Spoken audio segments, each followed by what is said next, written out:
Good morning student. आज हम BEd second year में सब्जेक्ट है हमारा नॉलेज एंड करिकुलम, जिसके अंतर्गत आज हम अध्ययन करेंगे चयन वैधता के उत्तरदायित्व। यानी चयन वैधता जो है उसको हम पाठ्यक्रम निर्माण में या हम बात करें ज्ञान की संरचना में पाठ्यक्रम के लिए हम किन किन चीज़ों को उत्तरदायित्व मानते हैं, यानी छात्र के प्रति क्या उत्तरदायित्व होने चाहिए, शिक्षक के प्रति क्या होने चाहिए, अभिभावक के प्रति क्या हमारे उत्तरदायित्व होते हैं, उसके बारे में आज हम देखेंगे। सबसे पहले हम जो उत्तरदायित्व के अंतर्गत जो पहला उत्तरदायित्व है वह है हमारा छात्र संबंधित उत्तरदायित्व। छात्र संबंधित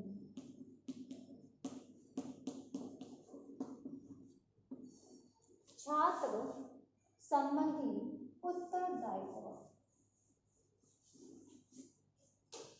हम बात करें छात्र संबंधित क्या हमारे उत्तरदायित्व होते हैं, तो हम देखते हैं जो विद्यालय पाठ्यक्रम है उसका प्रमुख संबंध किससे होता है, छात्र से होता है। विद्यालय का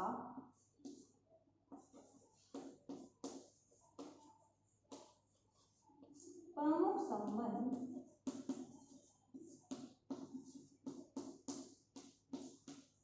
छात्र से होता है। क्यों? क्योंकि विद्यालय में जब छात्र अध्ययन के लिए जाते हैं तो वह उन्हें विद्यालय में शिक्षा प्रदान की जाती है, तो विद्यालय का संबंध केवल छात्र से होता है, क्योंकि विद्यालय के अंतर्गत छात्र को शिक्षा प्रदान करवाई जाती है।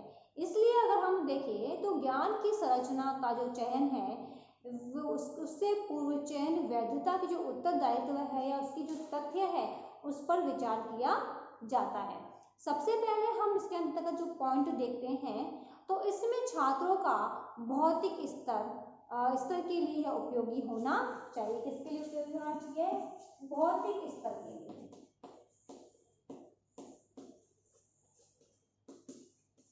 स्तर के लिए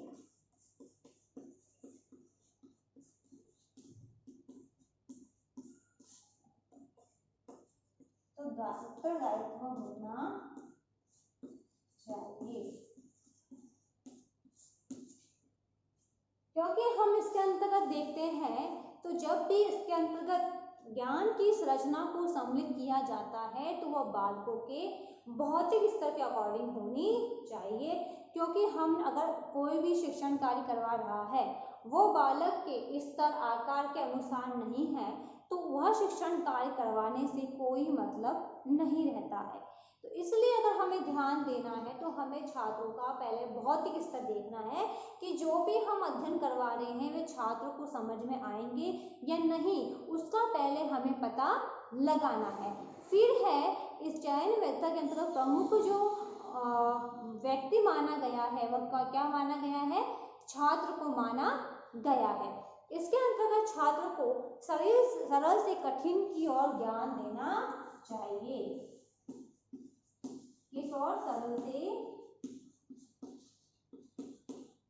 कठिन की और ज्ञान देना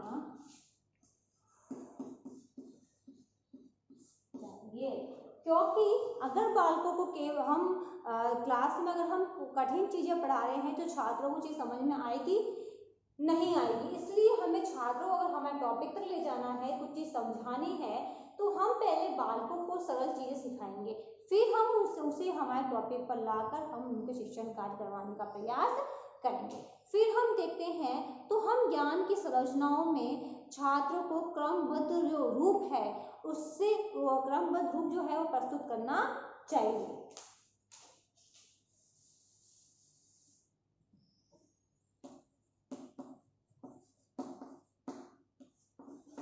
क्रमबद्ध रूप प्रस्तुत करना चाहिए। इसके अंदर हम देखते हैं तो हमें इसके अंतर्गत छात्रों को हमें स्टेप वाइज चलना होता है। हम बालकों को ज्ञान की संरचना के अंतर्गत या पाठ्यक्रम के अंतर्गत हम बात कहें तो हमें छात्रों को क्रमबद्ध रूप से पढ़ाना होता है।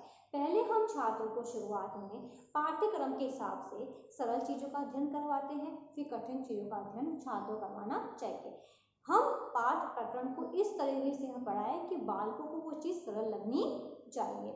इसके अंतर्गत हम देखें तो जो इसका पाठ्यक्रम है वह सदैव ज्ञात से अज्ञात की होना चाहिए।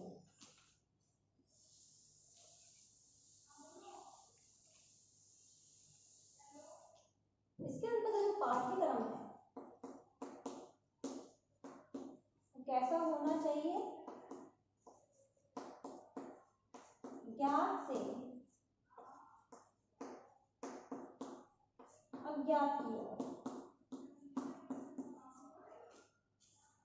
पाठ्यक्रम हमारा जो है वह ज्ञात से अज्ञात की ओर होना चाहिए। क्यों? क्योंकि अगर हम देखते हैं कि अगर छात्र 7th क्लास का है, उसे हम 8वीं कक्षा की चीजें पढ़ाएंगे तो छात्र को क्या होगा, समझ में वो चीज नहीं आएगी। अगर व्यक्ति कक्षा 7 का छात्र है, उसे हम 6 का पढ़ाया हुआ बताएंगे तो उसे वह चीज समझ में आने लग जाएगी, क्योंकि वह चीज उसे पहले से ही ज्ञात होती है, जिससे उसे नई कक्षा में पढ़ने में किसी भी प्रकार की परेशानी नहीं आएगी। या हम बात कहें कि अगर हम बालकों को नवीन ज्ञान उससे संबंधित दे रहे हैं तो छात्र को किसी प्रकार की समस्या उसके अंतर्गत नहीं मिलेगी। तो हमें छात्रों को ज्ञात से अज्ञात की ओर पढ़ाना चाहिए। ये थे छात्र संबंधित उत्तरदायित्व। अब इससे संबंधित आज का आपका होमवर्क है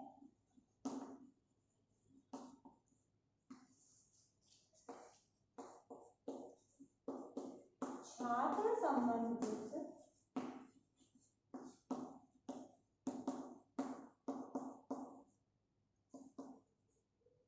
उत्तरदायित्व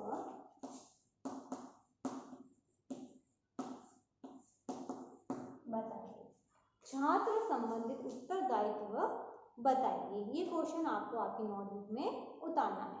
अंत में एक विशेष बात, जैसा कि आप सभी को पता है कि देश में कोरोना की महामारी बहुत फैल रही है, इससे सुरक्षित रहने के लिए मास्क लगाइए, हाथों को सैनिटाइजर करिए।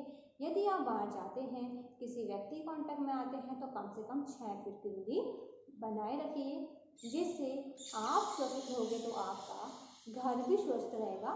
धन्यवाद।